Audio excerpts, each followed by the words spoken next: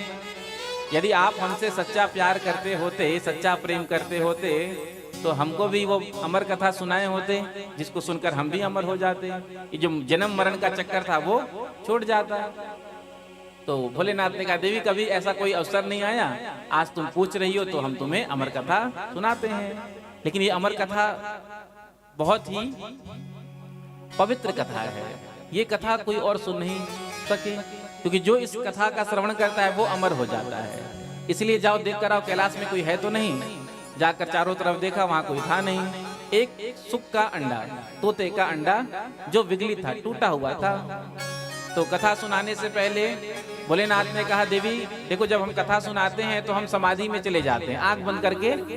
अब यहाँ नेत्र खोल करके कथा कह रहे हैं तो देख रहे हैं कि कौन जाग रहा है कौन सो रहा है। दिखाई देता है ना कि कौन मोबाइल में बात कर रहा है, कौन इधर उधर देख रहा है। लेकिन जब आंख बंद करके कथा कहेंगे तो पता ही नहीं चलेगा कि कौन सो रहा है, कौन जाग रहा है, कौन सुन रहा है, कौन नहीं सुन रहा है। तो हम जब कथा कहते हैं तो हम समाधि में चले जाते हैं। तो कथा के बीच में हुंकारा देते रहना। जैसे पहले कथा सुनाया जाता था, एक राजा था, सुनने वाला कहता हूँ, एक रानी थी, सुनने वाले कहते हूँ, तो पता चलता कि हाँ सामने वाले सुन रहे हैं। तो बीच बीच में तुम हुंकारा देते रहना। भोलेनाथ ने डमरू बजाया, जो तोते का अंडा था वो फूट गया, उससे सुख निकला। अब भोलेनाथ ने कथा प्रारंभ किया। कथा कहते कहते कहते जब एकादश स्कंद में भोलेनाथ पहुंचे हैं, एकादश स्कंद में जो कथा है बड़ी गूढ़ कथा है। आत्म तत्व के बारे में जब उपदेश कर रहे हैं, बद्ध जीव मुक्त जीव के बारे में बता रहे हैं, तो पार्वती जी को नींद आ गई। अब जो तोता कथा सुन रहा था उसने सोचा यदि हुंकारा बंद हो गया तो बाबा कथा बंद कर देंगे।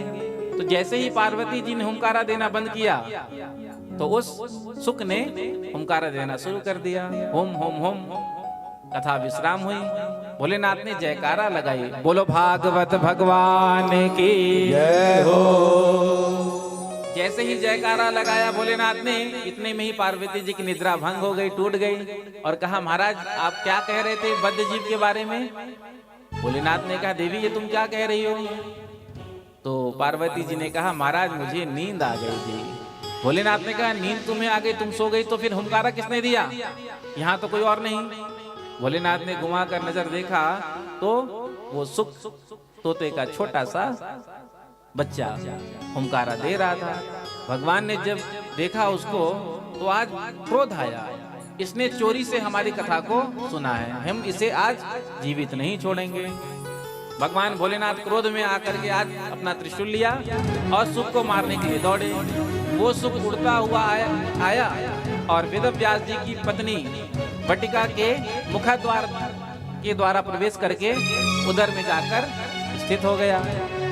इधर भोलेनाथ त्रिशूल लेकर के आ रहे थे, वेदव्यास जी रास्ते में मिल गए घर के बाहर। कहा बाबा ये त्रिशूल लेकर के आप किसके पीछे भाग रहे हैं? कहा हम एक चोर का पीछा कर रहे हैं। वेदव्यास जी भी सोचने लगे कि आपके यहाँ से चोर क्या चोरी करके ले जाएगा?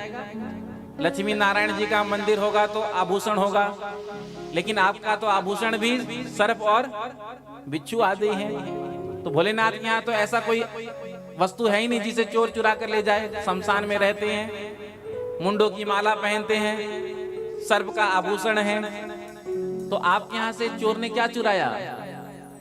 भोलेनाथ ने कहा अमर कथा को चुराया। वेदव्यास जी ने कहा महाराज जब उसने आपकी अमर कथा को सुन ही लिया तो अब वो मरेगा कैसे? वो तो अमर हो गया। भगवान शंकर ने कहा कि हम तो भूल ही गए थे, क्रोध में व्यक्ति का जो है वो बुद्धि नष्ट हो जाता है। तो आज भोलेनाथ क्रोध में थे तो पता ही नहीं चला। तो भोलेनाथ वहां से वापस हो गए। इधर 16 वर्ष तक सुखदेव जी महाराज अपने माँ के गर्भ में रहे। इधर व्यास जी कहते हैं बेटा बाहर आ जाओ, बाहर आ जाओ, तुम्हारी माँ को कष्ट हो रहा है। तो अंदर से ही सुखदेव जी कहते हैं कि मैं बाहर नहीं आऊंगा।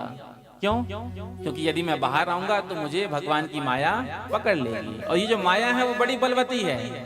इस माया से कोई नहीं बच सकता। मैं माया में फंसना नहीं चाहता। हाँ, यदि भगवान श्री कृष्ण आकर के मुझे वचन देंगे कि तुझे मेरी माया स्पर्श नहीं करेगी तो मैं बाहर आ जाऊंगा। वेदव्यास जी ने भगवान से प्रार्थना की तो आज भगवान श्री कृष्ण ने आकर के वचन दिया था कि तुझे मेरी माया स्पर्श नहीं करेगी। तब सुखदेव जी महाराज आज अपनी माँ के गर्भ से बाहर आए। जैसे ही गर्भ से बाहर आए, नालो छेदन भी नहीं हुआ था, उसे अपने गले में माला की तरह घुमाया और सीधे वन की ओर चल पड़े। यम प्रवजंत मनुपेत मपेत कृत्यम। विरह से व्याकुल पिता हे पुत्र हे पुत्र हे पुत्र पीछे पीछे भाग रहे हैं, लेकिन सुखदेव जी ने एक नहीं सुनी, जाकर के निर्गुण ब्रह्म की उपासना में बैठ गए। तो आज वेदव्यास जी को अपने पुत्र का स्मरण आया, क्यों ना मैं अपने पुत्र को भागवत संगीता प्रदान करूं, लेकिन वो तो निर्गुण ब्रह्म की उपासना में बैठा है। तो व्यास जी ने अपने शिष्यों को बुलाया और कहा कि ये श्लोक तुम याद कर लो, जब गैया चराने के लिए वन में जाते हो ना तो इनका गायन करना। जब कोई तुम्हें ऐसा मिल जाए जो कहे कि और सुनाओ, तो उसे लेकर मेरे पास आ जाना। व्यास शिष्य जाते थे और बड़े मधुर कंठ से श्लोकों का गान करते थे। 2 श्लोक गाते थे। प्रथम श्लोक में भगवान के स्वरूप के बारे में बताया है और दूसरे श्लोक में भगवान के स्वभाव के बारे में। जो स्वरूप के बारे में सुना, भगवान श्री कृष्ण का कितना सुंदर स्वरूप है, तो मन आज आकृष्ट हो गया। उठ करके जो है खड़े हो गए, लेकिन फिर विचार किया मन में, हम स्वरूप पर आकृष्ट होकर जा रहे हैं उनके पास, लेकिन यदि उनका स्वभाव ठीक ना हुआ तो, यदि उन्होंने हमको स्वीकार नहीं किया तो फिर से मन को खींच लिया। शिष्यों ने दूसरे श्लोक को गाया। इसमें भगवान के स्वभाव के बारे में बताया। जो बकी पूतना भगवान श्री कृष्ण को मारने के लिए आई थी, आज भगवान श्री कृष्ण ने उसको अपनी मां की गति को प्रदान की। जो सुना भगवान के स्वभाव के बारे में, कम वा दयालु शरणम व्रजेमि। ऐसा और कौन दयालु होगा जो मारने वाले को भी तार दे। हमसे यदि कोई 2 बात कह दे तो उस बात को हम गांठ बांध करके अपने हृदय में रख लेते हैं कि जब समय आएगा तो हम इसको देख लेंगे, देख लेंगे, देख लेंगे। इतने में यम हमको देख लेता है। हम तो उसे देख नहीं पाते, यमी हमको देख लेता है। तो हम 2 वचन भी किसी के अपने हृदय से उसको निकाल नहीं पाते हैं। और भगवान का स्वभाव देखो, जो मारने के लिए आई उसे भी भगवान ने तार दिया। ऐसा दयालु संसार में और कौन होगा। सुखदेव जी ने उठ करके कहा कि और सुनाओ, हम और श्लोक सुनना चाहते हैं। शिष्यों ने कहा महाराज हमारे पास तो सैंपल के 2 ही हैं, यदि आपको और सुनना है तो हमारे गुरुदेव के पास चलिए। तो सुखदेव जी आज अपने पिता वेदव्यास जी के पास आए और प्रणाम करके कहा कि पिताजी मुझे भागवत संगीता प्रदान करिए। यही वेदव्यास जी महाराज अपने पुत्र के पीछे भाग रहे थे, हे पुत्र हे पुत्र हे पुत्र, लेकिन पुत्र ने एक नहीं सुना। आज भागवत कथा से आकृष्ट होकर के स्वयं आए हैं और आकर के पिता को प्रणाम भी किया और कहा कि मुझे भागवत संगीता प्रदान करिए। तो सुखदेव जी महाराज को वेदव्यास जी ने भागवत कथा सुनाई। ये हो गया वक्ता की कथा। प्रेम से कहो श्री राधे। शौनक आदि ऋषियों ने पूछा महाराज भागवत तो वैष्णवों का परम धन है, महापुरुषों का परम धन है, तो भागवत सुखदेव जी ने राजा परीक्षित को किस कारण से सुनाई थी। यदि ये वैष्णवों का धन है तो किसी वैष्णव को सुनाना चाहिए था।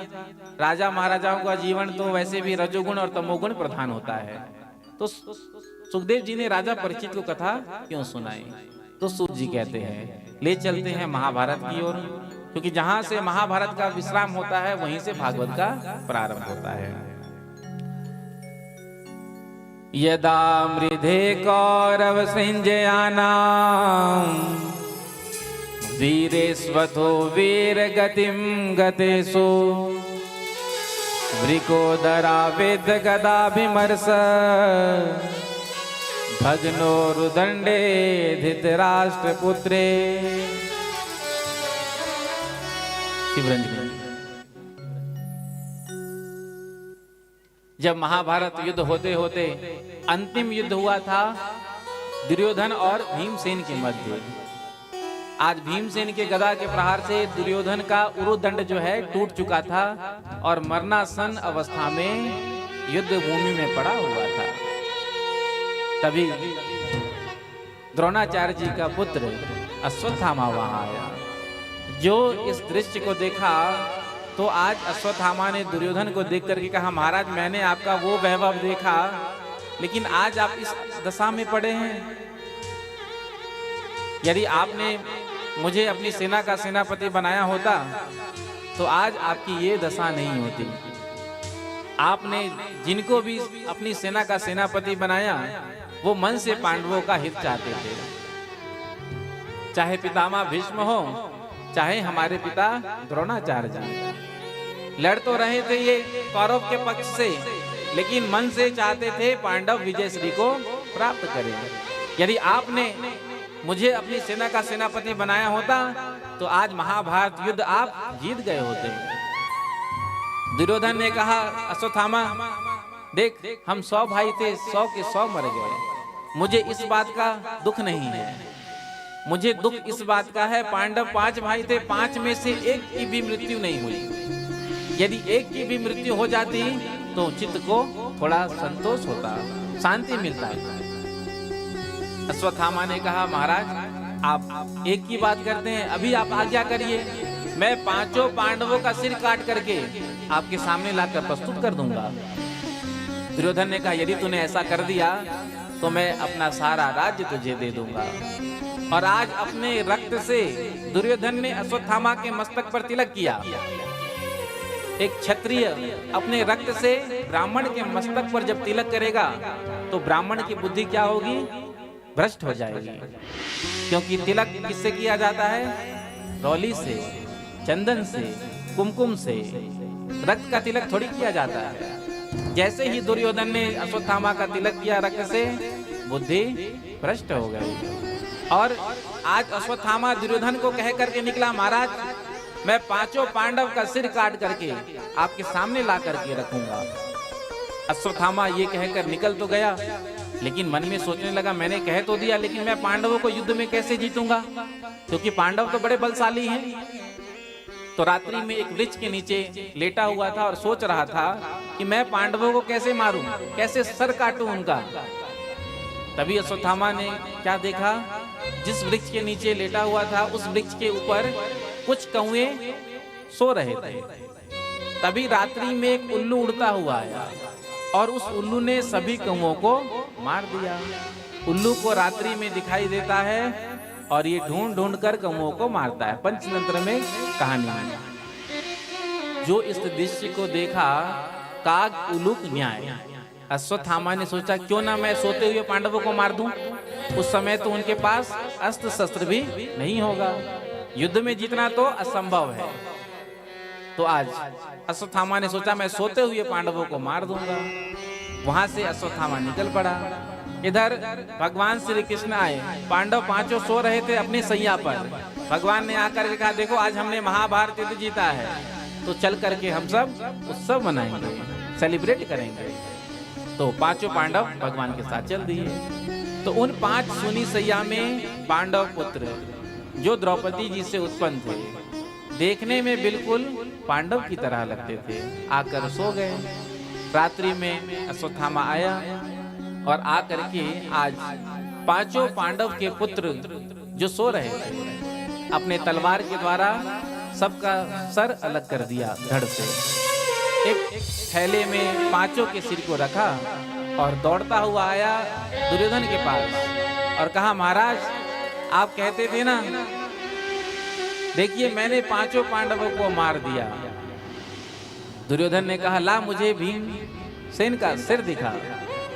जब भीम के पुत्र के सिर को निकाल करके थैले से दिया, जो दुर्योधन ने अपने हाथ में लिया और उसे दबाया तो वो सर खिसक गया। दुर्योधन ने कहा अरे अश्वत्थामा, ये तूने क्या कर दिया? तूने तो मेरी अंतिम आशा को भी निराशा में बदल दिया। ये तूने पांडवों को नहीं मारा, क्योंकि भीमसेन का सिर मैं जानता हूं भीम कितना बलिष्ठ था। ये तूने पांडवों के पुत्र को मारा। अरे हम 100 भाई थे, 100 के 100 मर गए। आगे चलकर ये पांडव पुत्र हमारे नाम से जलांजलि दे देते, लेकिन तूने तो मेरी इस आशा को भी समाप्त कर दिया। आज दुर्योधन रोने लगा और रोते रोते इसकी मृत्यु हो गई।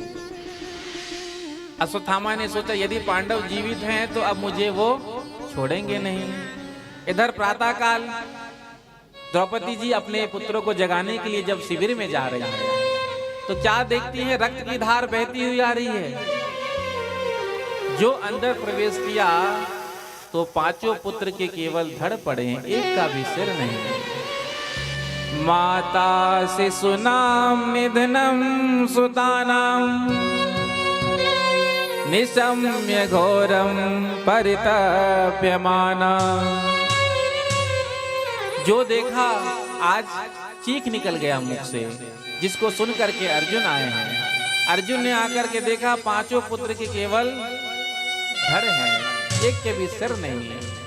तो आज अर्जुन ने द्रौपदी जी को सांत्वना देते हुए कहा देवी, जिस किसी ने भी हमारे पुत्रों को मारा है मैं तुम्हारे सामने ला करके उसे मृत्यु दंड दूंगा, तुम धैर्य रखो। आज भगवान श्री कृष्ण के साथ रथ पर बैठ करके अर्जुन ने अश्वत्थामा का पीछा किया।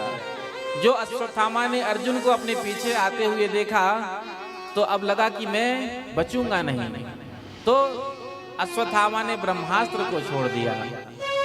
जब ब्रह्मास्त्र अर्जुन की ओर आने लगा, अर्जुन देख करके घबरा गए, भगवान कृष्ण के चरणों में गिर गए और कहा प्रभु इस ब्रह्मास्त्र से आप मेरी रक्षा करिए। भगवान ने कहा अर्जुन से, अर्जुन तुम भी ब्रह्मास्त्र का संधान करो। तो भगवान के कहने पर अर्जुन ने ब्रह्मास्त्र का संधान किया। दोनों ब्रह्मास्त्र आज आपस में टकराए हैं। भगवान के कहने पर अर्जुन ने ब्रह्मास्त्र को वापस लिया, भागते हुए अश्वत्थामा को पकड़ लिया और पशुओं की तरह रस्सी से बांध दिया, रथ में ला करके पटक दिया। भगवान ने कहा इसे यहीं मार दो, यहीं समाप्त कर दो। अर्जुन ने कहा कि मैंने द्रौपदी को वचन दिया है। तो आज अश्वत्थामा को लेकर के आए हैं और बीच शिविर में अश्वत्थामा को खड़ा कर दिया।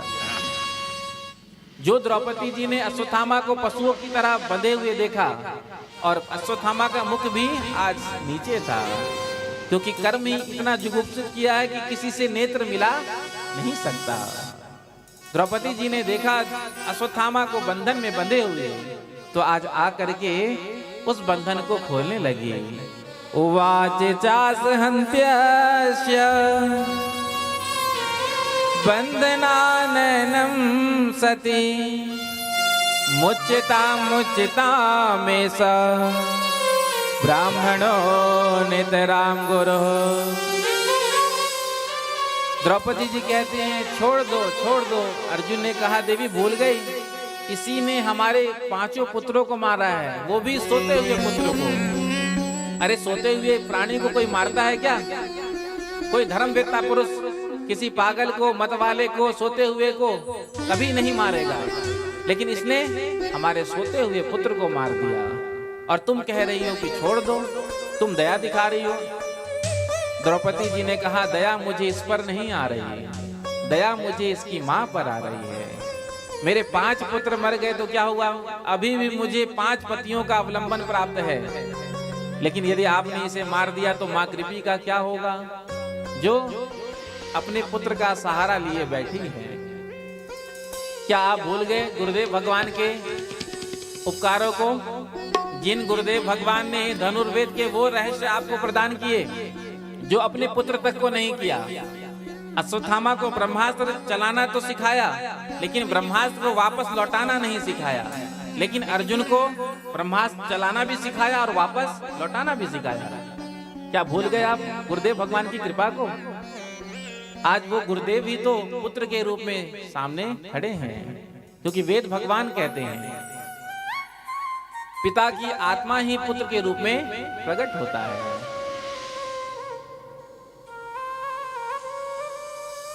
अर्जुन ने कहा, देवी मैंने संकल्प किया है।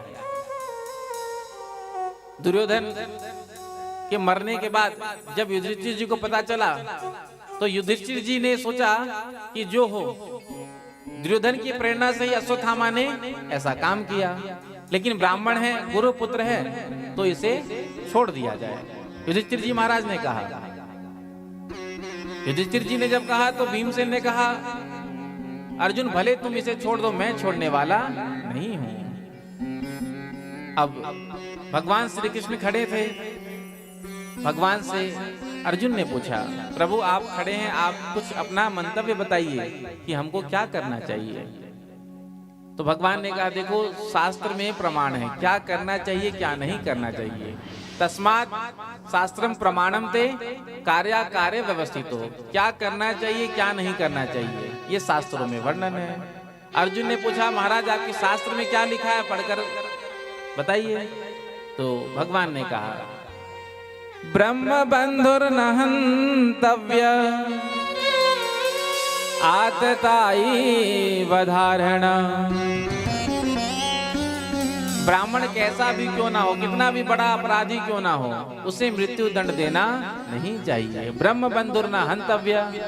उसके बाद कहते हैं आततायी वधारण। आततायी कैसा भी क्यों ना हो, उसे छोड़ना नहीं चाहिए। अर्जुन ने कहा, महाराज आपने तो दोनों बात कह दी।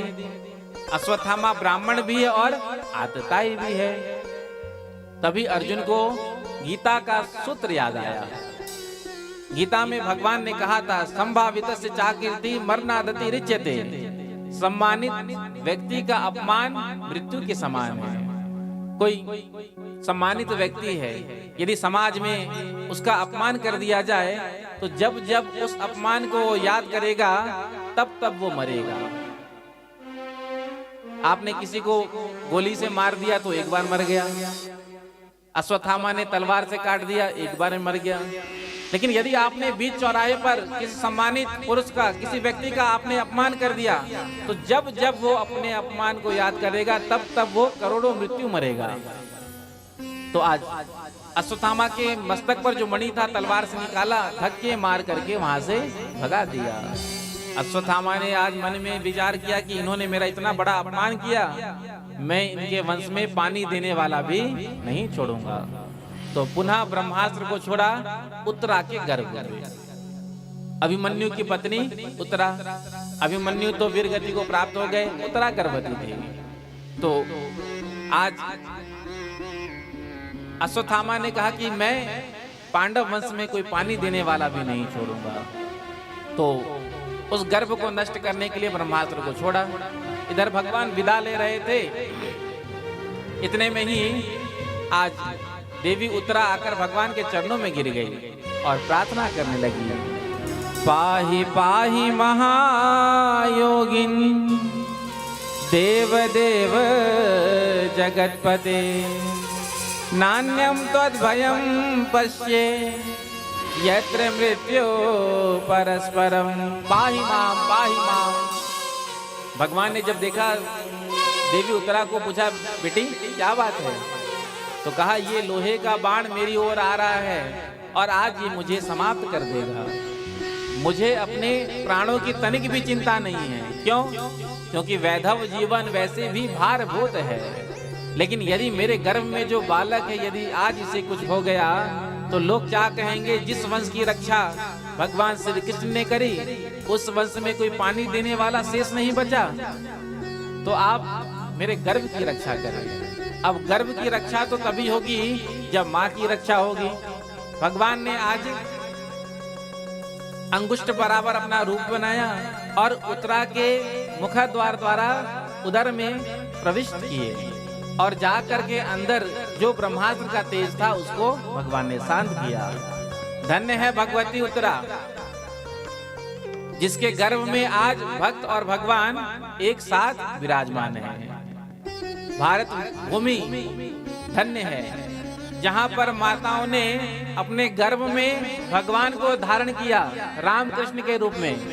धन्य है भारत की वसुंधरा, जहां पर माताओं ने भक्त को अपने गर्भ में धारण किया ध्रुव प्रहलाद की तरह। लेकिन आज भगवती उत्तरा का सौभाग्य देखिए, भक्त और भगवान दोनों को एक साथ गर्भ में उत्तरा जी ने धारण किया। भगवान निकल करके आए, पूछा बेटी अब तो कोई कष्ट नहीं? उत्तरा मूक हो गई, कुछ नहीं बोल पाई। इधर भगवान द्वारिका जाने के लिए पांडवों से विदा ले रहे थे।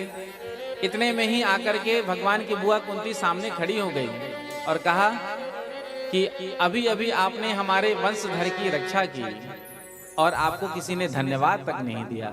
मैं आपकी स्तुति कर रही हूं, जब तक मेरी स्तुति पूरी ना हो जाए तब तक आप कुछ नहीं कहेंगे। तो आज कुंती मैया ने बड़ा सुंदर 26 श्लोकों में स्तुति गाया। कृष्णाय वासुदेवाय देवकी नंदनाय च नंद गोप कुमाराय गोविंदाय नमो नमः। आज कुंती मैया भगवान की कृपाओं को याद करा रही है। जितनी कृपा आपने मुझ पर की, इतनी कृपा तो आपने अपने माता पिता पर भी नहीं की। जब जब मेरे जीवन में संकट था, कष्ट था, तब तब आपने उस कष्ट से, संकट से मुझे उबारा। जब पांडवों को लाक्षा भवन में जलाने का प्रयास किया गया, भगवान ने आकर बचाया।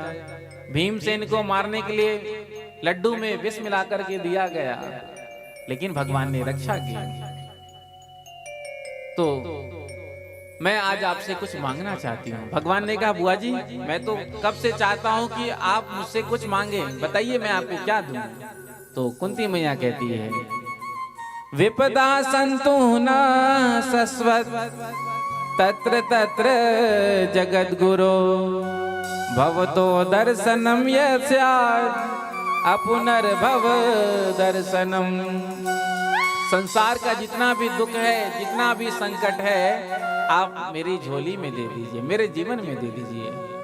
भगवान ने कहा बुआ जी, ये आप क्या मांग रही हैं? अरे संसार में लोग यदि सत्यनारायण की कथा भी बचवाते हैं तो भगवान से क्या मांगते हैं? सुख संपत्ति घर आवे, कष्ट मिटे तन का। और आप क्या मांग रही हैं? दुख संकट। तो कुंती मैया ने कहा, मैंने जीवन में अनुभव किया, जब जब हमारे जीवन में कष्ट था, संकट था, तब तब आप हमारे पास थे, साथ में थे। लेकिन जब सुख का समय आया तो आप कहते हैं कि बुआ जी मैं चलता हूँ।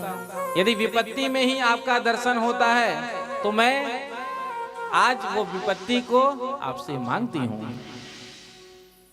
सुख के माथे सिर पड़े जो नाम हृदय से जाए, बलिहारी वा दुख की जो पल पल नाम जपाए।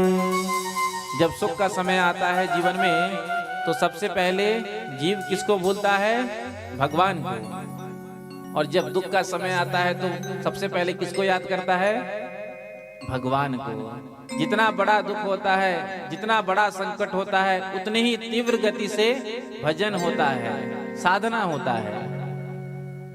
तो यदि विपत्ति में ही आपका दर्शन होता है तो मैं उस संपत्ति को ठोकर मारती हूँ। जिस संपत्ति को पाने के बाद जीव आपको भूल जाए, मैं विपत्ति ही चाहती हूँ। तो भगवान अपनी बुआ को संकट विपत्ति कैसे दे सकते हैं? भगवान पास तो है ही नहीं। भगवान के पास तो केवल सुख है। भगवान सुख दे सकते, दुख नहीं दे सकते किसी को। यदि किसी को दुख मिल रहा है तो वो उनके प्रारब्ध के अनुसार मिल रहा है। तो आज भगवान ने कहा बुआ तू चाहती है ना कि मैं तेरे साथ रहूं, तो ठीक है मैं नहीं जाऊंगा। और आज अपनी बुआ का हाथ पकड़ करके भगवान महल में आए हैं। प्रेम से कहो श्री राधे।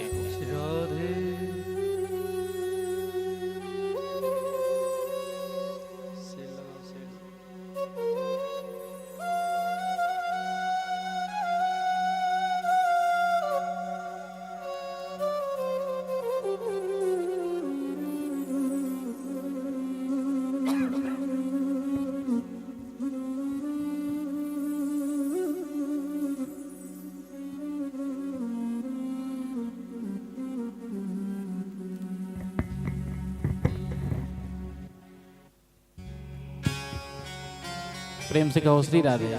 राधे जोर से कह दो राधे राधे राधे राधे राधे राधे राधे राधे राधे राधे। राधे राधे।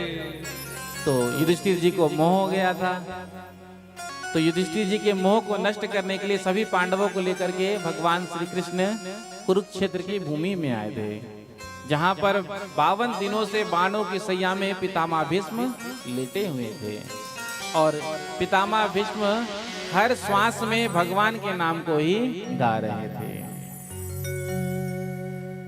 सांसों की माला पे सिमरू में पीका नाम, सांसों की माला पे सिमरू में पीका नाम, सांसों की माला पे सिमरू में पीका नाम, सांसों की माला पे सिमरू में पीका नाम। मेरे मन की मैं जानू और पी के मन की राम, मेरे मन की मैं जानू पी के मन के राम। सांसों की माला में सिमरू में पीका नाम, सांसों की माला में सिमरू में पीका नाम। दोनों हाथ लगातार करके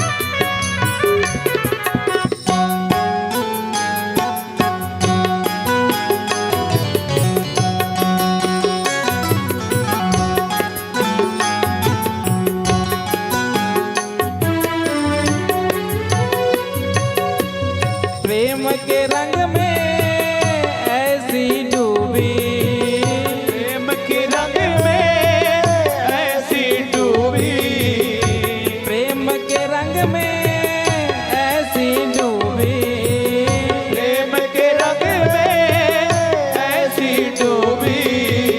बन गया एक हीरो, बन गया एक हीरो, बन गया एक हीरो, बन गया एक हीरो। श्याम की माला जपते जपते आप भई मैं श्याम, श्याम की माला जपते जपते आप भई मैं श्याम। सांसों की माला में सिमरू में पीका नाम, सांसों की माला में सिमरू में पीका नाम।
प्रीतम का कुछ दोष नहीं है, प्रीतम का कुछ दोष नहीं है, वो तो है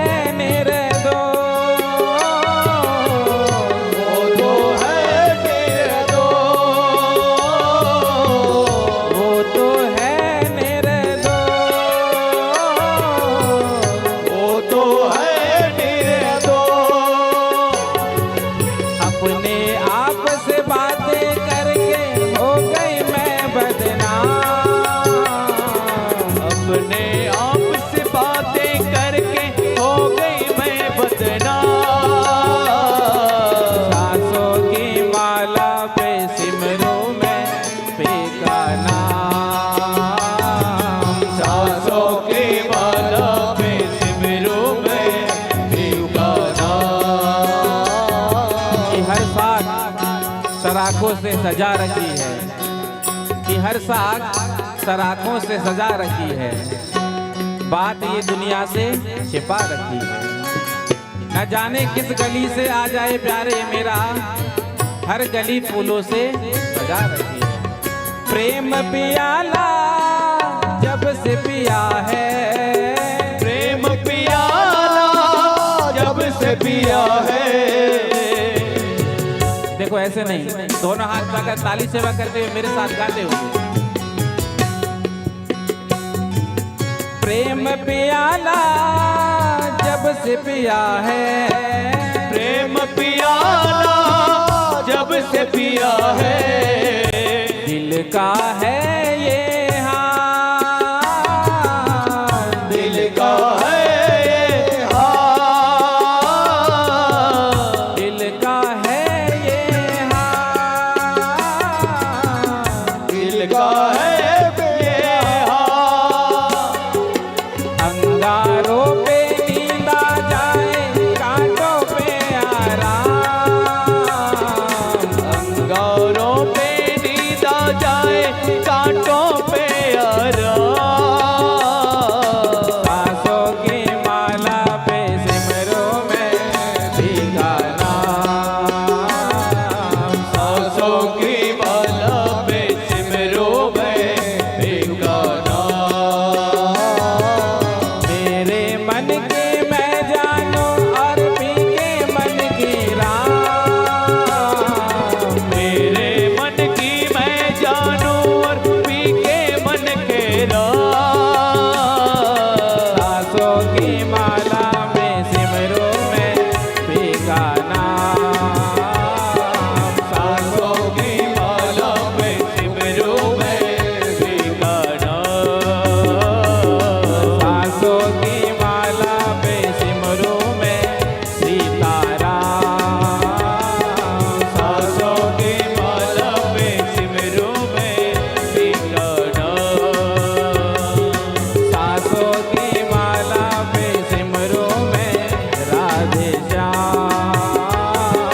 सांसों की माला पे सिमरो मैं राधे श्याम। सांसों की माला में सिमरो मैं पीका नाम। सांसों की माला पे सिमरो मैं राधे श्याम। सांसों की माला पे सिमरू मैं, कह दो पीका नाम।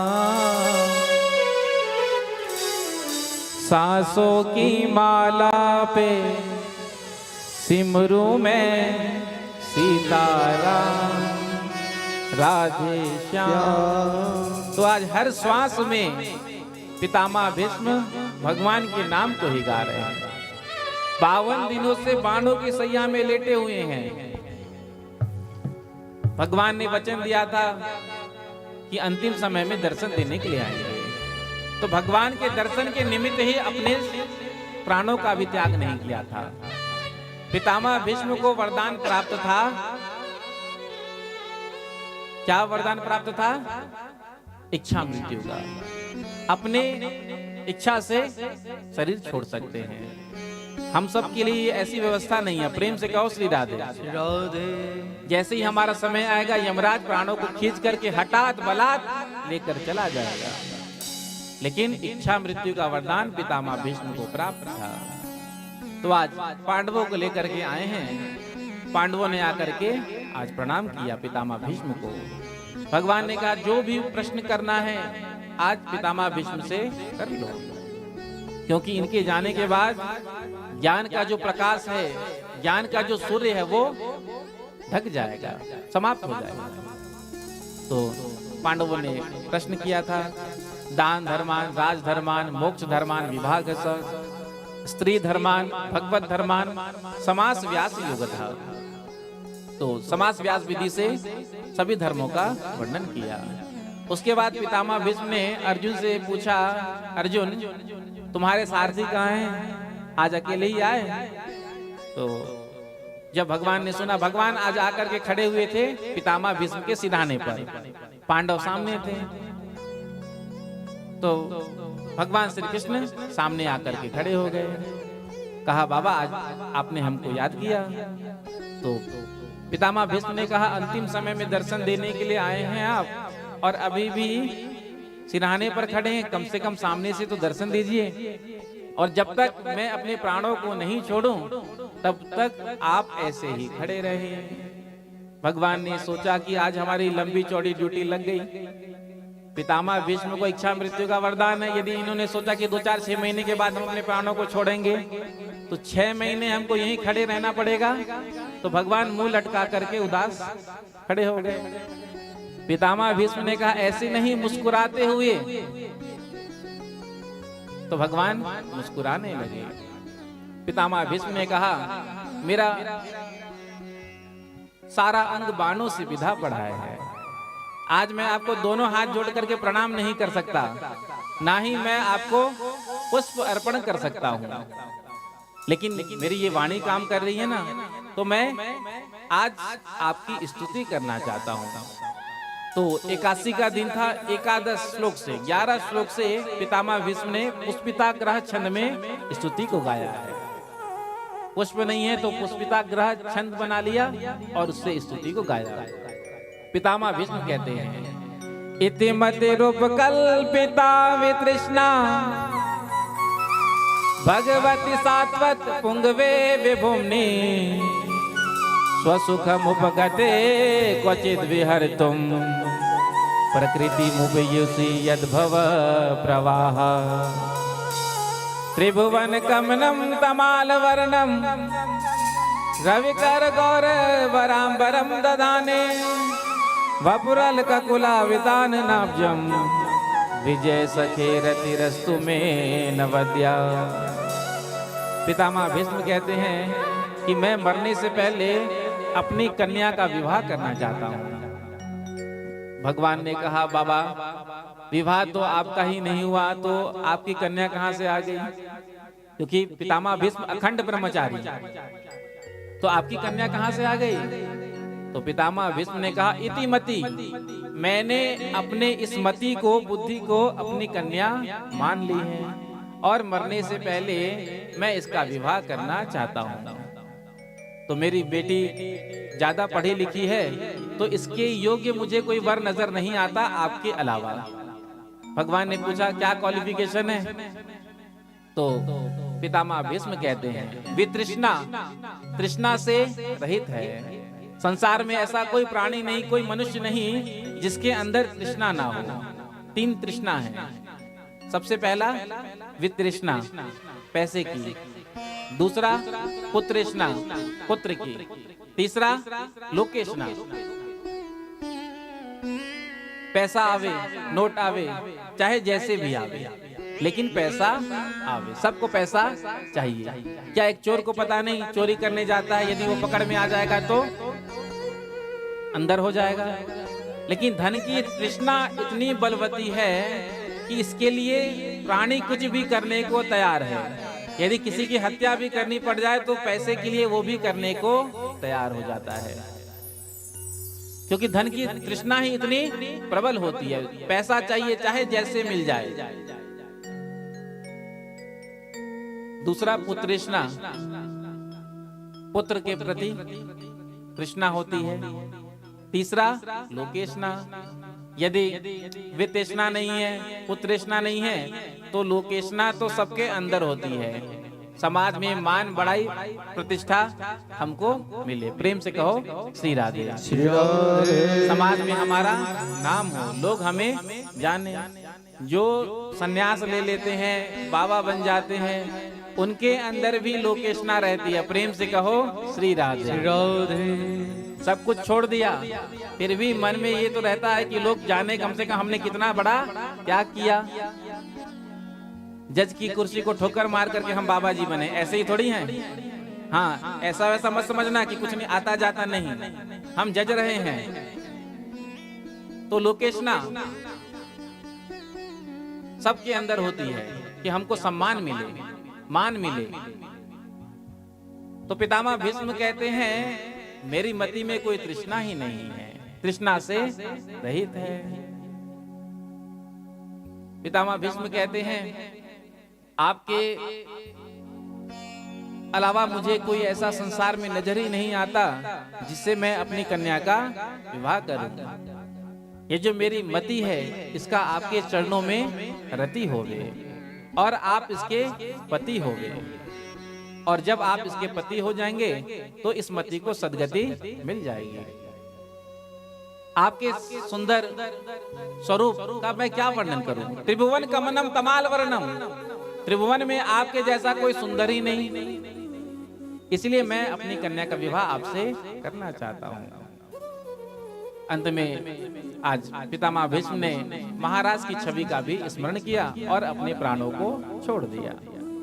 आकाश में देवता प्रकट हुए, धुंदुभी बजाने लगे, पुष्पों की वृष्टि करने लगे। पांडवों ने संस्कार किया। इधर जब परीक्षित का जन्म हुआ तो भगवान श्री कृष्ण जो द्वारिका में थे आज द्वारिका से आए हैं और आकर के परीक्षित को अपने गोद में लिया, क्योंकि जब उस बालक का जन्म हुआ था तो उसके अंदर से तेज समाप्त हो गया था। तो भगवान ने सूतिका गृह में जा करके उस बालक को अपने गोद में लिया और भगवान ने कहा यदि हम समदर्शी हैं तो ये बालक जीवित हो जाए, यदि हमने कभी कौरव पांडवों में कोई भेद नहीं किया हो तो ये बालक जीवित हो जाए, यदि हम अखंड ब्रह्मचारी हैं तो ये बालक जीवित हो जाए। तो वो बालक जीवित हो गया। प्रेम से कहो श्री राधे। श्री राधे। ब्राह्मणों ने नामकरण संस्कार किया। इधर धृतराष्ट्र और गांधारी को विदुर जी ने मुक्ति का मार्ग दिखाया। 6 महीना हो गए अर्जुन को गए हुए भगवान श्री कृष्ण के साथ, ना तो अर्जुन आए ना कोई वहां से द्वारिका से समाचार आया। जब युधिष्ठिर जी भीमसेन के साथ मंदिर में गए हैं, जब दर्शन किया तो क्या देखते हैं भगवान के नेत्रों से आज आंसू गिर रहा है। तो युधिष्ठिर जी ने भीमसेन से कहा अरे भैया ये क्या हो रहा है, हमें तो आज अनेक अपशकुन दिखाई पड़ रहे हैं, ऐसा कौन सा समय आने वाला है। इतने में ही अर्जुन आते हुए दिखाई पड़ गए। आज अर्जुन के हाथ में ना तो गांडीव धनुष था ना ही चेहरे पर कोई तेज था। जो निकट में आए तो आज युधिष्ठिर जी ने पूछा कि अरे अर्जुन तुम्हारा तेज कहाँ चला गया, क्या तुमने शरण में आने वाले की रक्षा नहीं की, या किसी ब्राह्मण को बिना भोजन कराए तुमने भोजन कर लिया, कहीं तुमने अगम्या से गमन तो नहीं कर लिया। द्वारिका में सब कुशल से तो हैं, वसुदेव आदि। जब भगवान श्री कृष्ण के बारे में युधिष्ठिर जी ने पूछा तो अर्जुन रोने लगे। आज अर्जुन के नेत्रों से आंसू बहने लगा। वंचितो हम महाराज हरिणा बंधुरूपिणा, जिन कृष्ण की कृपा से हमने महाभारत युद्ध को जीता, स्वयंवर में द्रौपदी जी को प्राप्त किया, आज वो भगवान हमको छोड़कर चले गए। जो सुना कुंती मैया ने कृष्ण छोड़कर चले गए धराधाम को, उसी क्षण अपने शरीर को छोड़ दिया। पांडवों ने अपने पौत्र परीक्षित को राजगद्दी पर बिठाया और सभी पांडव द्रौपदी को लेकर के स्वर्गारोहण के लिए चल दिए। इधर राजा परीक्षित का विवाह उत्तर की बेटी इरावती के साथ हुआ। 4 पुत्र हुए, जन्मेजय आदि। राजा परीक्षित ने मन में विचार किया कि क्यों ना मैं दिग्विजय करूं। दिग्विजय करने के लिए जब निकले हैं, सरस्वती नदी के तट पर पहुंचे तो वहां क्या देखा, एक वृषभ और एक गाय। वृषभ एक पांव पर खड़ा है। वृषभ धर्म का स्वरूप है और धर्म के 4 चरण होते हैं सतयुग में। त्रेता में 3 चरण होते हैं, द्वापर में 2 चरण होते हैं और कलयुग में 1 चरण, जिस पर धर्म टिका है। वो धर्म और वो पृथ्वी, गाय पृथ्वी स्वरूपा है। दोनों आपस में बात कर रहे थे। इतने में ही एक काला काला पुरुष आया जो राजसी वेश से सुसज्जित था और आकर के उसने गाय और बैल को मारना शुरू किया। जो परीक्षित ने देखा मेरे राज्य में ये गाय और बैल पर प्रहार कर रहा है, परीक्षित सामने निकल कर गया और डांटा उसे, बता तू कौन है, मेरे राज्य में तू गाय और बैल पर प्रहार कर रहा है डंडे से। तो जो राजसी वेश धारण किए हुए था कलयुग कलिकाल, आज उसने अपना चिन्ह त्याग दिया। क्यों? क्योंकि जब भय प्रकट होता है ना, तो व्यक्ति अपने निज स्वरूप में प्रकट हो जाता है। प्रेम से कहो श्री राधे। श्री राधे। एक जगह रामलीला हो रही थी, तो 4 दिन की लीला हो गई। हनुमान जी महाराज लंका में पहुंच गए और लंका में जाकर के अशोक वाटिका को उजाड़ दिया और इतनी लीला हो गई। उसके बाद हनुमान जी को बंधन में बांध करके दूसरे दिन की लीला में रावण के सामने प्रस्तुत करना था। तो जब 5वां दिन का सुबह हुआ, तो जो पात्र हनुमान जी बने थे लीला में, उनका तबीयत बिगड़ गया। अब 5वां दिन का जो लीला था उसमें मुख्य भूमिका हनुमान जी की थी। हनुमान जी को रावण के सामने प्रस्तुत होना था। तो जो कमेटी के जो स्वामी थे, उन्होंने देखा जब हनुमान जी को बीमार, तो मन में सोचा कि आज हनुमान जी के बिना लीला कैसे आगे बढ़ेगी, तो कोई ना कोई व्यवस्था तो करनी पड़ेगी। तो जहां रामलीला हो रहा था, तो उसके बाहर पंडाल लगा हुआ था। तो जैसे ही बाहर निकले, तो बड़ी बड़ी दुकानें लगी हुई थी। जहां पर मेला लगता है, वहां पर चाट पकौड़ी का दुकान भी लगता है। तो जैसे ही बाहर निकले, तो वहां गंगू हलवाई का दुकान लगा हुआ था। तो देखा स्वामी जी ने, अच्छा हट्टा तगड़ा है, हनुमान के रूप में अच्छा लगेगा। तो आकर के पूछा कि कितना कमा लेते हो दिन में? तो कहा 1000-1200 कमा लेते हैं। तो स्वामी जी ने कहा हम तुमको 2000 रुपए देंगे, तुमको थोड़े देर के लिए लीला में हनुमान जी का रोल निभाना है। तो गंगू हलवाई ने कहा मैं तो जानता नहीं, मैंने कभी रामायण पढ़ी नहीं, ना मैंने रामलीला देखा, मुझे तो कुछ पता ही नहीं है। तो स्वामी जी ने कहा देखो तुमको जो करना होगा हम बता देंगे, ज्यादा नहीं, थोड़ा सा ही तुम्हारा काम है। तो गंगू हलवाई ने सोचा कि दिन भर यहाँ बैठना हो तो 1000-1200 बनता है, ये तो थोड़े देर के लिए ही 2000 रुपए दे रहे हैं। तो दुकान बंद किया और कहा ठीक है। इधर स्वामी जी ने समझाया, उसे सिखाया, पढ़ाया। देखो जब पर्दा खुलेगा, रावण सिंहासन पर बैठा हुआ होगा, रावण के सामने आपको प्रस्तुत करेंगे। रावण पूछेगा ए बानर बता तू कौन है, तू यहाँ क्यों आया है? तो तुम कह देना कि मेरा नाम हनुमान है, मैं अंजनी पुत्र श्री राम जी का सेवक माँ जानकी की खोज के लिए यहाँ आया हूँ। बस तुम इतना कह देना, इतने में ही हम पर्दा गिरा देंगे और फिर आगे की लीला बढ़ा देंगे। तो सुबह से ये रटने लगा, मैं अंजनी नंदन हनुमान श्री राम जी का दूत माँ जानकी की खोज के लिए आया। सुबह से लेकर शाम तक रटता रहा। शाम हुआ, लीला का समय हुआ। अब लीला का जब समय शुरू हुआ, तो रावण सिंहासन पर बैठा हुआ था और पर्दा खोला गया, हनुमान जी को सामने प्रस्तुत किया गया। अब जो रावण जो पात्र बना था, वो गांव का 1 नंबर का गुंडा। प्रेम से कहो श्री राधे। श्री राधे। रावण ने मूंछ पर ताव दे करके कहा ए बानर बता तू कौन है? तो कहता है मैं अंजनी नंदन राम जी का दूत हनुमान माँ जानकी की खोज के लिए आया हूँ। इतने में ही रावण को और गुस्सा आया, तेरी इतनी हिम्मत, तूने मेरे पुत्र को मारा, हमारी सुंदर वाटिका को उजाड़ा, बता तू कौन है?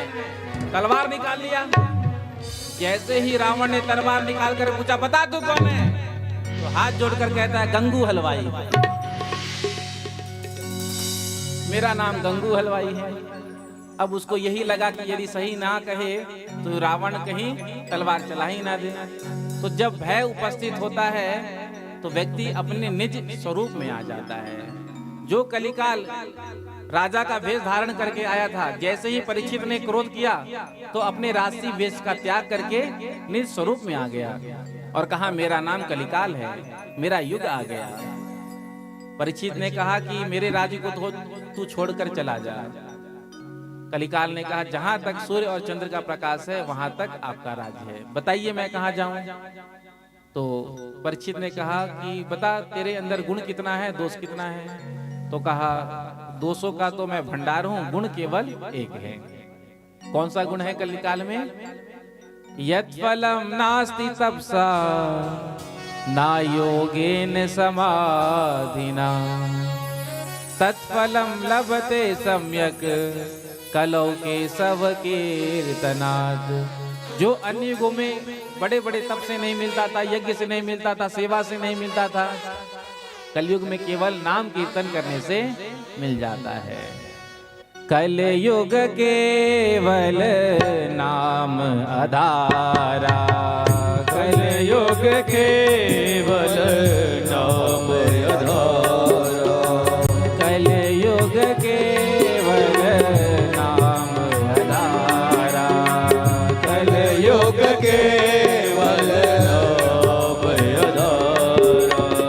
सुमिर सुमिर नर उतराई पारा, सुमिर सुमिर नर उतराई पारा, कलयुग केवल नाम आधारा, कलयुग केवल नाम आधारा। तो कलयुग में तो केवल भगवान का नाम लेकर के आप भवसागर से पार हो सकते हैं। बड़े बड़े साधन करने की कोई आवश्यकता नहीं है। वृंदावन के बहुत चर्चित और महान संत प्रेमानंद जी महाराज, वो तो नाम जप पर ही जोर देते हैं। प्रेम से कहो श्री राधे। और कलयुग में तो केवल नाम ही सहारा है। केवल नाम जप करके जीव संसार सागर को पार कर सकता है। भगवान का नाम इतना पावन और मंगलमय है जिसको गा करके जीव संसार सागर से पार हो जाएगा। तो परीक्षित को ये गुण पसंद आ गया तो रहने के लिए स्थान दे दिया। द्यूतम पानम स्त्रिया सुना यत्रा धर्मस चतुर्विधा। जाओ इन इन स्थानों पर रहो। कलयुग को कौन सा स्थान दिया? सबसे पहला द्यूतम, जहां पर जुआ खेला जाता है वहां पर कलिकाल निवास करता है। दूसरा पानम, जहां पर शराब मदिरा पिया जाता है वहां कलिकाल रहता है। तीसरा, जहां लंपट पुरुष जाते हैं वहां कलिकाल रहता है। चौथा, निर्दोष पशुओं का जहां वध किया जाता है वहां कलिकाल रहता है। पूज्य सदगुरुदेव भगवान कहते हैं यदि कलयुग में रहते हुए भी आपको सतयुग में रहना है तो इन 4 स्थानों का आप त्याग कर दीजिए। यदि आप इन 4 स्थानों से दूर हैं तो आप कलयुग में रहते हुए भी आप सतयुग में हैं।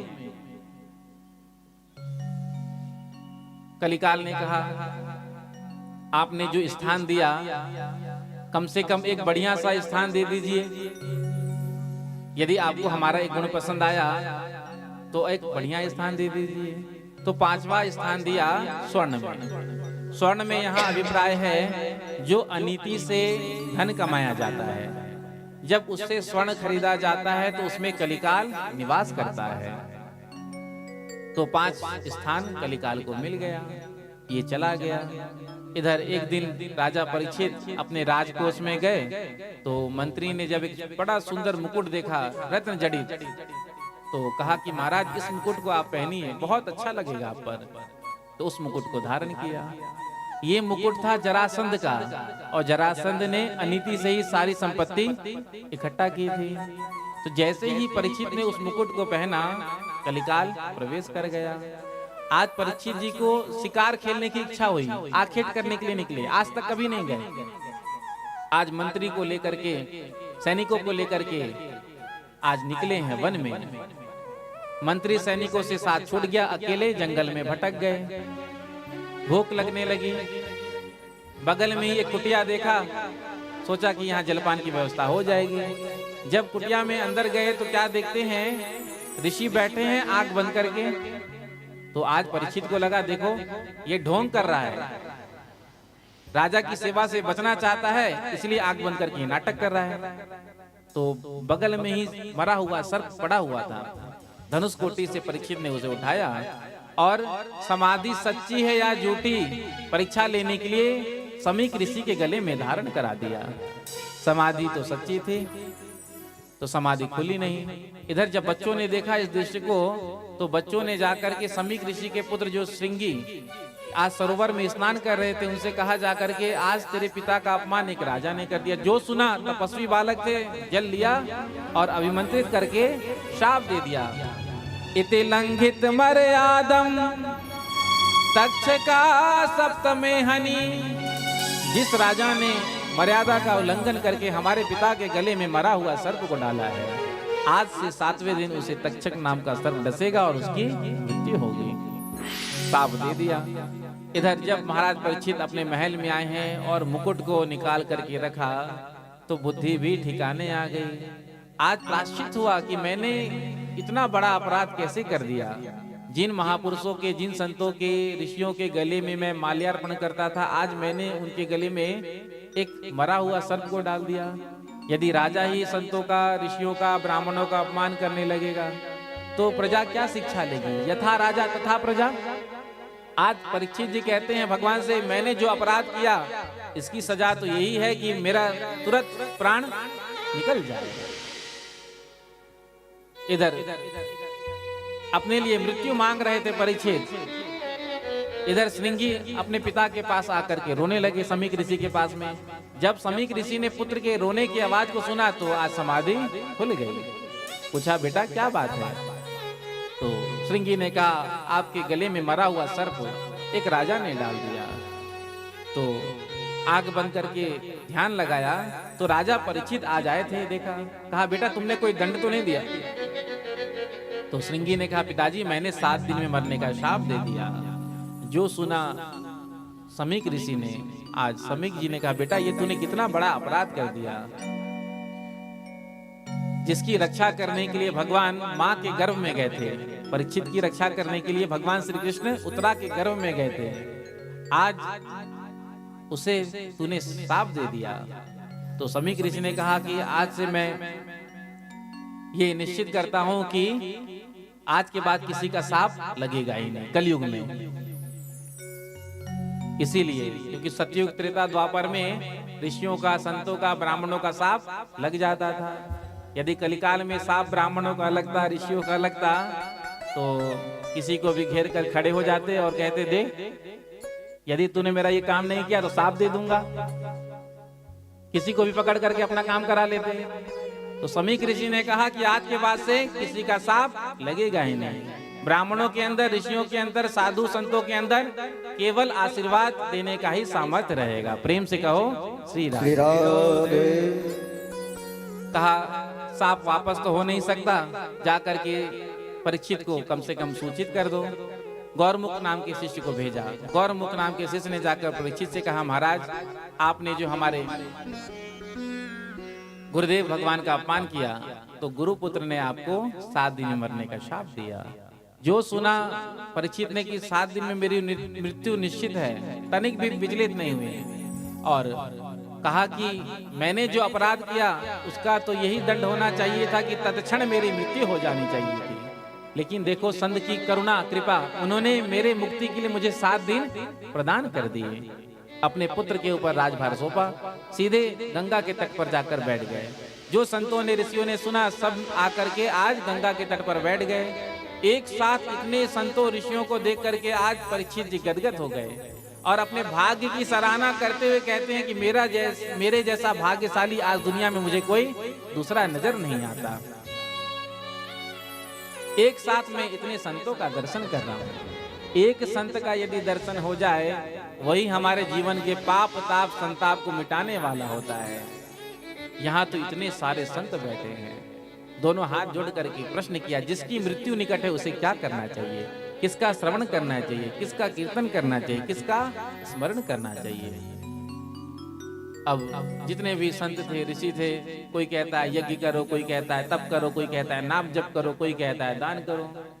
परीक्षित को समझ में नहीं आया, तो परीक्षित ने एक आसन बिछाया और कहा कि जो मेरे प्रश्न का उत्तर दे सके वो इस आसन पर आकर विराजमान हो जाए।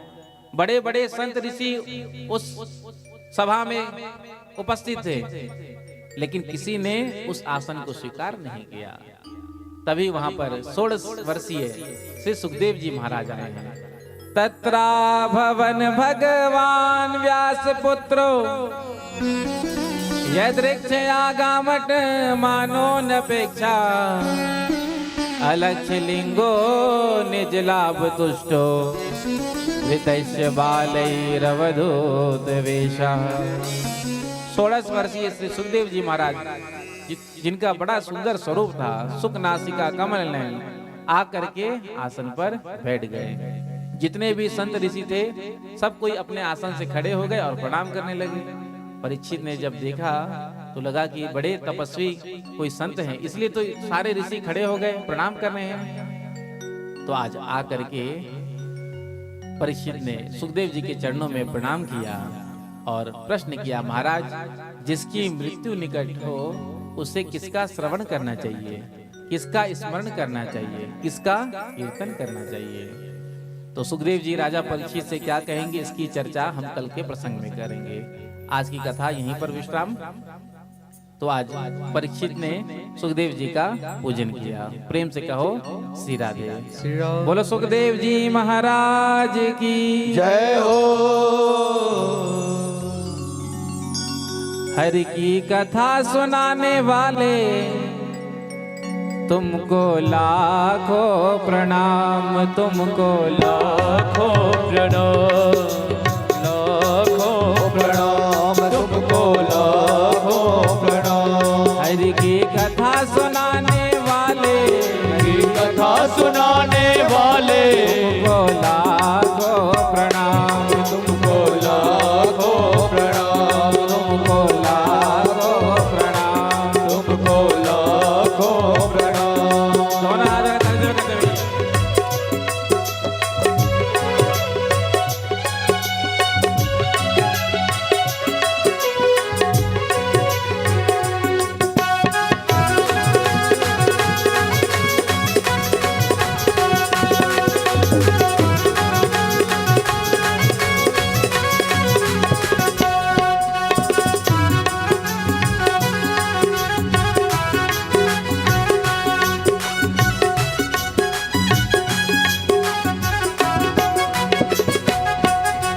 घूम रहे थे वन में, बल खो बैठे थे तन में। हम घूम रहे थे वन में, बल खो बैठे थे वन में। हम घूम रहे थे वन में, बल खो बैठे थे तन में। हम घूम रहे थे वन में, बल खो बैठे थे तन में।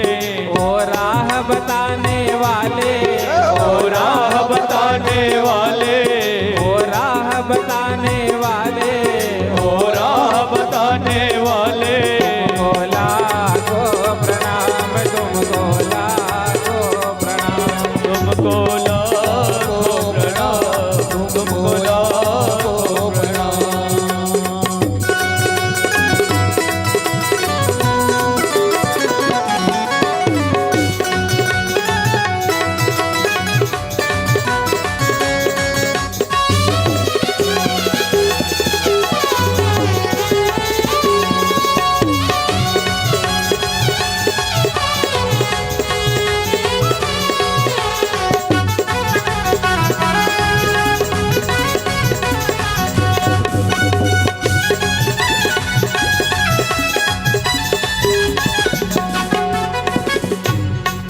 हम खो गए थे मद में, हम सो गए थे जग में। हम खो गए थे मद में, हम सो गए थे जग में। ओ आके जगाने वाले, ओ आके जगाने वाले, ओ आके जगाने वाले, ओ आके जगाने वाले। तुमको लाखों प्रणाम, तुमको लाखों प्रणाम, तुमको लाखों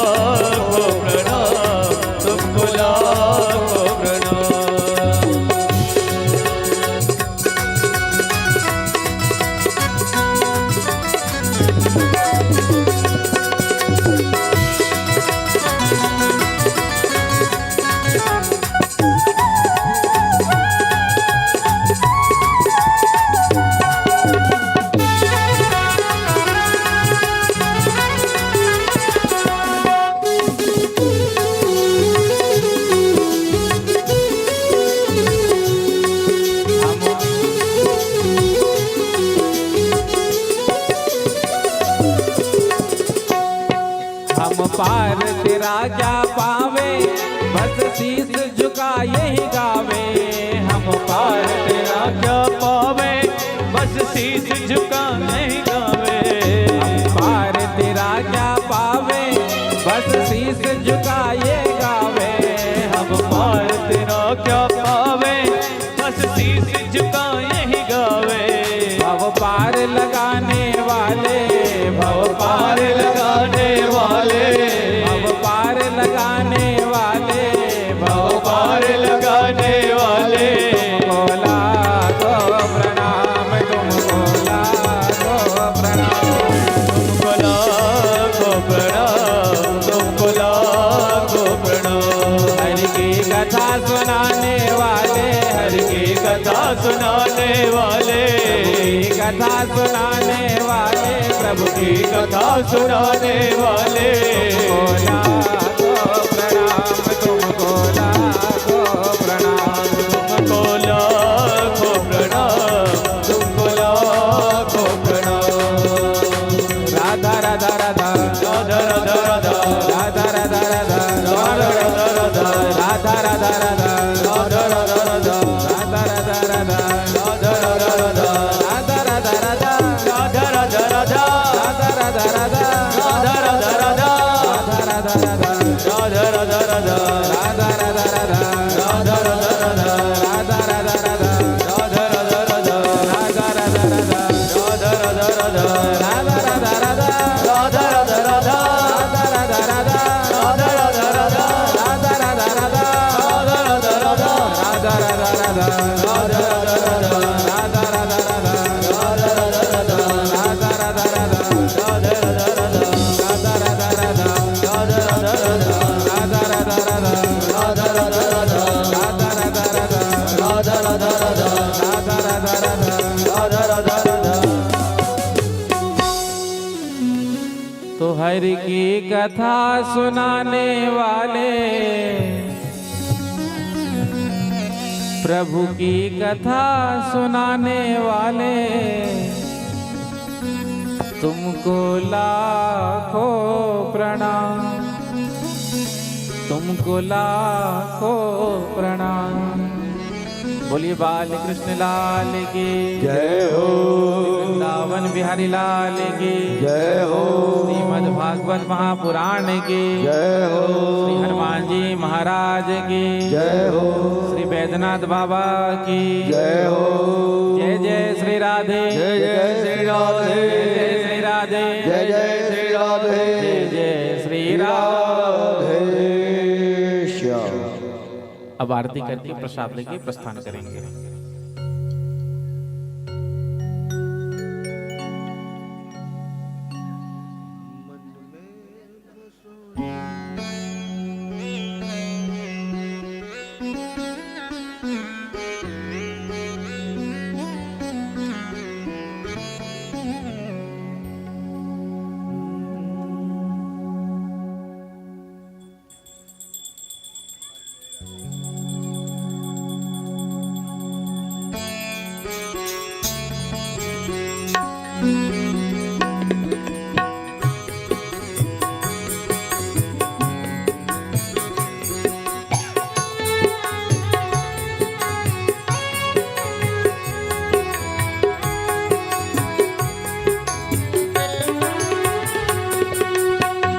में बसा कर तेरे मूर्ति, मन में बसा कर तेरी मूर्ति, उतारो मैं गिरधर तेरे आरती, उतारो मैं गिरधर तेरी आरती, मन में बसा कर तेरी मूर्ति,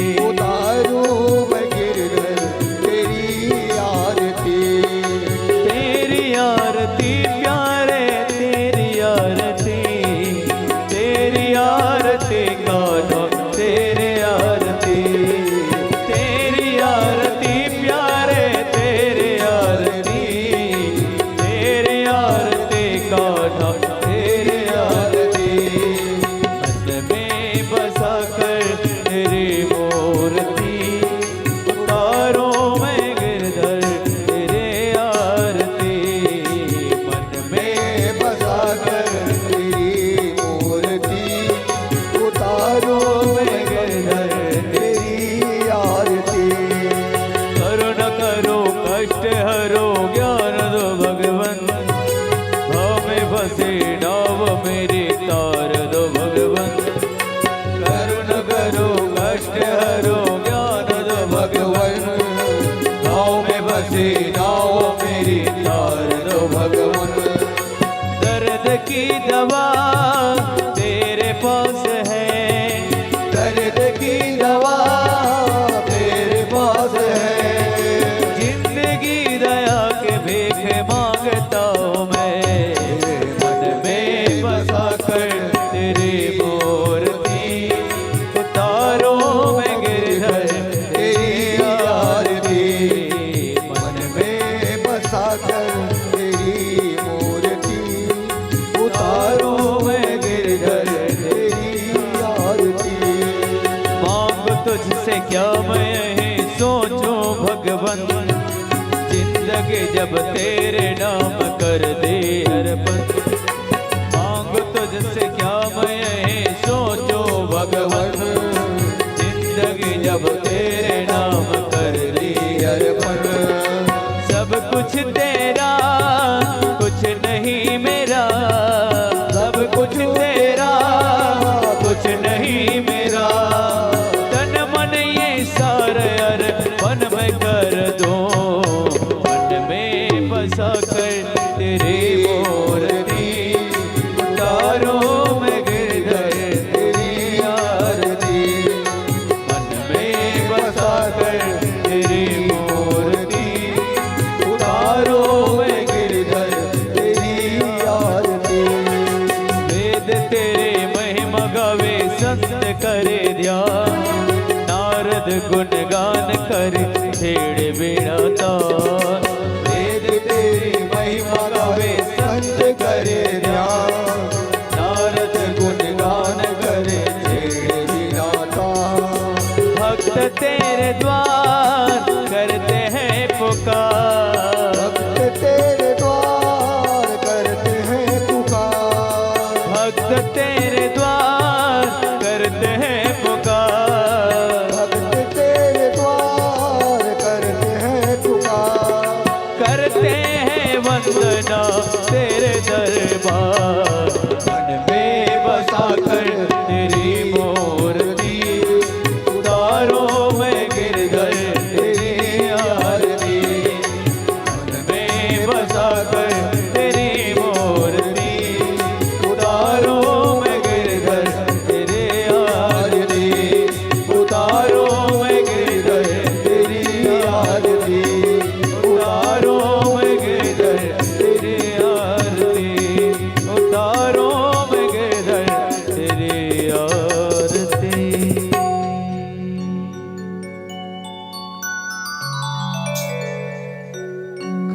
कर्पूरगौरं करुणावतारं संसारसारं भुजगेन्द्रहारं सदा वसन्तं हृदयारविन्दे भावं भवानी सहितं नमामि। मन्दारमाला च कुलितरकाय, कमलमाला चित्तशेखराय, दिगम्बराय च दिगम्बराय, नमः शिवाय च नमः शिवाय। त्वमेव माता च पिता त्वमेव, त्वमेव बन्धु च सखा त्वमेव, त्वमेव वीर्या द्रविणं त्वमेव, त्वमेव सर्वं मम देव।